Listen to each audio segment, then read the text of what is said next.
We spend nights replaying conversations. We read meanings into silences. We wait for replies that decide our mood. And slowly, without realizing it, we hand over control of our heart to someone who never asked for it. This is not love. This is emotional self-neglect. If you've ever felt tired from thinking too much about someone, this is for you. Overthinking people slowly creates emotional imbalance because the mind begins to live in possibilities instead of reality. You start analyzing words that were spoken casually, silences that were never intentional, and actions that were never meant to carry meaning. Your emotional state becomes dependent on interpretations rather than facts, and this is where imbalance begins. One moment you feel hopeful, the next moment anxious, then disappointed, then attached again. Your heart keeps moving between extremes, not because the situation is changing, but because your thoughts are. Overthinking pulls you away from the present and traps you in mental loops where clarity is replaced by assumptions and peace is replaced by constant emotional noise. When you overthink people, you unknowingly place them at the center of your emotional world. Their responses, tone, and behavior start dictating how you feel about yourself. A delayed reply can trigger self-doubt, a short message can feel like rejection, and a small gesture can suddenly feel like hope. This emotional dependency is exhausting because you are continuously seeking reassurance through signs that were never meant to carry such weight. Your mind keeps searching for validation in someone else's actions instead of grounding itself in emotional stability, and this imbalance quietly drains your energy. Overthinking also creates an emotional attachment that grows faster than understanding. You feel deeply without knowing clearly. You invest emotionally without emotional safety. The heart becomes involved before boundaries are established, and once the heart is involved, logic becomes weaker. You start justifying behaviors that confuse you and questioning your own emotional needs. This imbalance makes you emotionally reactive instead of emotionally aware. You stop listening to what disturbs your peace and start silencing your intuition just to keep the connection alive. The more you overthink, the more your emotional center shifts away from calm and toward chaos, leaving you emotionally overwhelmed, mentally tired, and internally unsettled. Attachment without clarity slowly plants the seeds of heartbreak because the heart commits before the mind understands. When you attach yourself to someone without knowing their intentions, direction, or emotional capacity, you begin building emotional expectations on uncertainty. You assume presence means consistency, kindness means commitment, and attention means intention. The heart starts filling in the gaps that clarity was supposed to provide, and this imagined certainty feels real even when it isn't. Over time, emotional investment deepens while reality remains undefined, creating a fragile bond that cannot support the weight of expectations placed upon it. When clarity is missing, attachment becomes one-sided emotional labor. You begin adjusting yourself to fit into someone's comfort rather than allowing the connection to grow naturally. You hesitate to ask important questions because you fear losing what you've already imagined. You accept ambiguity because you mistake emotional closeness for emotional security. This lack of clarity keeps the heart in a constant state of anticipation, waiting for reassurance, definition, or confirmation that may never arrive. The more you wait, the more attached you become, and the harder it becomes to detach, even when confusion outweighs peace. Heartbreak does not always come from someone leaving. Often it comes from realizing they were never fully there in the first place. When attachment forms without clarity, disappointment becomes inevitable because reality eventually reveals what imagination tried to hide. The heart grieves not just the person, but the future it believed in, the effort it invested, and the emotions it gave without protection. This type of heartbreak feels deeper because it carries regret alongside pain. regret for ignoring uncertainty, for silencing intuition, and for loving in the absence of assurance. The heart breaks under the weight of expectations that were never promised, and the pain lingers because clarity came too late. Your heart is an amana, a sacred trust placed in your care, and it was never meant to be handled carelessly or handed over without responsibility. It carries your emotions, your intentions, your ability to love, and your connection with faith.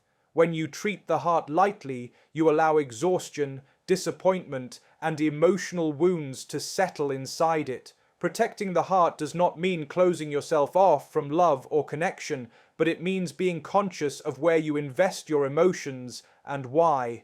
Every emotional bond leaves an imprint, and when the heart is repeatedly exposed to uncertainty or neglect, it slowly loses its sense of safety and balance. When you give your heart to situations that lack sincerity or stability, you betray the trust placed upon you to guard it. The heart absorbs more than words. It absorbs tone, silence, inconsistency, and emotional neglect. Over time, this creates heaviness, making it harder to feel peace, even in moments that should feel calm.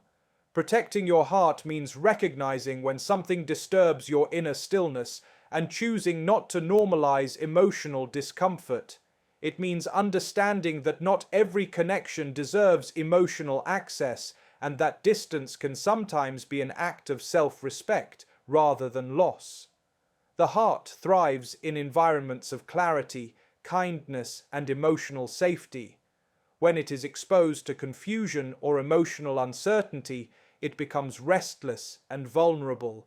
Guarding the heart requires patience and discipline, especially in a world that encourages instant attachment and emotional exposure. It requires trusting divine wisdom over emotional impulses and recognizing that what is meant for you will not demand the sacrifice of your peace. Protecting your heart is not selfish, it is a form of responsibility. When the heart is protected, it remains capable of loving without fear, trusting without losing itself, and staying emotionally grounded even in moments of emotional challenge. Not everyone deserves access to your emotions because emotional availability is not a casual offering. It is a form of vulnerability that requires trust, safety, and consistency. When emotions are shared without discernment, they can be misunderstood, neglected, or taken for granted. Every time you open up to someone, you allow them to influence how you feel, how you think, and how you see yourself. If the person lacks emotional maturity or sincerity, your openness can become a source of imbalance rather than connection. Emotional access should be earned through reliability and respect, not given freely out of loneliness or hope. Allowing the wrong people into your emotional space often leads to self-betrayal. You begin explaining your feelings to someone who does not listen, justifying your needs to someone who minimizes them, and lowering your emotional standards to maintain connection. This constant emotional adjustment drains the heart and creates confusion about what you truly deserve. When emotions are shared with someone who cannot hold them responsibly, you are left feeling unseen and unheard, questioning your own emotional depth. This does not mean your emotions are too much. It means they were shared with someone who was not equipped to value them. Emotional boundaries protect your inner world from unnecessary harm. Keeping parts of yourself private is not coldness, it is wisdom. Not every listener is a safe place, and not every connection requires emotional transparency. When you become selective with your emotional access, you regain control over your inner peace. You stop over-explaining, over-giving, and over-exposing your feelings. Instead, you learn to observe how people show up before allowing them closer. Emotional access should align with consistency, care, and effort. When you reserve your emotions for those who prove they can honor them, you create space for healthier connections and protect yourself from emotional exhaustion and silent disappointment. True peace comes from trusting Allah because reliance on people will always come with uncertainty. Human beings are limited by emotions, circumstances, and personal struggles, and no matter how sincere they may seem, their consistency can change. When peace is tied to people, it becomes fragile, easily shaken by their moods, actions, or absence. The heart remains anxious, constantly adjusting itself to maintain connection and reassurance. Trusting Allah shifts the source of peace from something unstable to something constant, allowing the heart to rest in certainty rather than anticipation. When trust is placed in Allah, the heart learns to release the need for constant validation from others. You stop measuring your worth by how someone treats you or how present they are in your life. Instead, your sense of security comes from knowing that everything unfolding is under divine wisdom. This trust creates emotional resilience because even when people disappoint or leave, your inner balance remains intact. You no longer feel lost when someone changes because your anchor was never tied to them.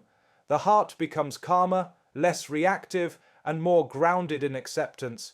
Relying on Allah does not mean detachment from people, but it means detachment from emotional dependence. You can care without clinging and love without losing yourself. When expectations are directed toward Allah rather than people, disappointment loses its power. The heart begins to understand that what is meant for you will come through ease, not anxiety. This trust allows you to surrender outcomes, embrace patience, and find peace even in unanswered questions. When Allah becomes the center of your emotional world, people take their rightful place as part of your journey, not the source of your stability or the reason behind your emotional highs and lows. Let what's meant for you reach you naturally, because anything forced carries tension, and anything destined carries ease. When you try to control outcomes, rush connections, or hold tightly to what is uncertain, the heart becomes restless. You begin chasing clarity, effort, or reassurance, believing that persistence will secure what you fear losing. This constant striving creates emotional exhaustion, not fulfillment. What is meant for you does not require anxiety to sustain it. It unfolds without you having to sacrifice your peace, your dignity, or your emotional balance. When things are meant for you, they align without excessive effort. Conversations flow, intentions become clear, and presence feels consistent rather than conditional. You do not have to prove your worth or compete for attention. The heart recognizes safety when it is not in a constant state of defense. Trusting the natural course of what is written for you allows you to step back from desperation and into acceptance. You stop chasing people who are unsure and stop attaching yourself to possibilities that require emotional strain. Letting go does not mean giving up. It means allowing space for what truly belongs to you to find you without resistance. There is wisdom in patience and power in surrender. When you allow life to unfold as it is meant to, you protect yourself from unnecessary disappointment. You learn to observe rather than force, to trust timing rather than manipulate outcomes. What is meant for you will not need constant reminders or emotional sacrifices to stay. It will arrive with clarity, stay with consistency, and grow with mutual effort. By allowing what is destined to reach you naturally, you free your heart from the pressure of control and create room for peace, alignment, and emotional stability. In the end, emotional peace begins with awareness and responsibility. When you stop overthinking people, you reclaim control over your inner world. When you refuse attachment without clarity, you protect yourself from preventable heartbreak. When you treat your heart as an amana, you become more mindful of where and how you invest your emotions. By limiting emotional access to those who earn it, you preserve your self-respect and emotional stability.